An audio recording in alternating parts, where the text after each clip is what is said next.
जंगल के बीच एक पुराना पत्थरों से घिरा तालाब था।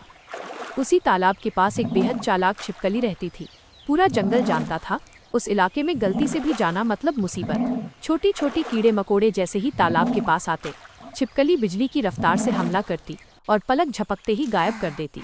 लेकिन उस दिन जंगल में अजीब सन्नाटा था। कोई कीड़ा, कोई मच्छर, कुछ भी दिखाई नहीं दे रहा था।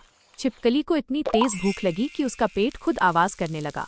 तभी उसके दिमाग में एक शातिर ख्याल आया, आज मछलियों की बारी है। वो धीरे धीरे तालाब के किनारे पहुंची। जैसे ही उसकी परछाई पानी पर पड़ी, सारी मछलियां डर के मारे गहराई में छुप गईं। छिपकली को गुस्सा आया, लेकिन उसने मुस्कान ओढ़ ली। मीठी आवाज में बोली, डरो मत दोस्तों, मैं तो तुम्हारी पहरेदार हूँ। आज चलो तालाब के बाहर धूप सेकने चलते हैं। मछलियाँ उसकी चाल न समझ सकी, एक एक करके बाहर आने लगी। छिपकली धीरे धीरे आगे बढ़ने लगी और तेजी से उन्हें एक चट्टान की तरफ ले जाने लगी। उसकी आंखों में भूख और चालाकी चमक रही थी। तभी रास्ते में एक पुराना पेड़ हिलने लगा। अचानक पेड़ से एक बगुला नीचे उतरा। उसकी नजर छिपकली पर पड़ते ही सब समझ गया। बगुले ने तेज आवाज में चोंच मारी।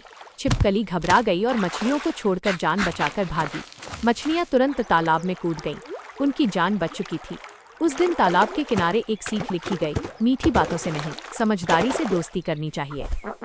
और हाँ, इतनी अक्ल और बहादुरी दिखाने के बाद भी आज तक इन मछलियों को लाइक नहीं मिला, सब्सक्राइब नहीं मिला और शेयर तो दूर की बात है। अगर आपको भी इन बेचारे जंगल वालों पर थोड़ी दया आई हो, तो अब आप जानते हैं क्या करना है।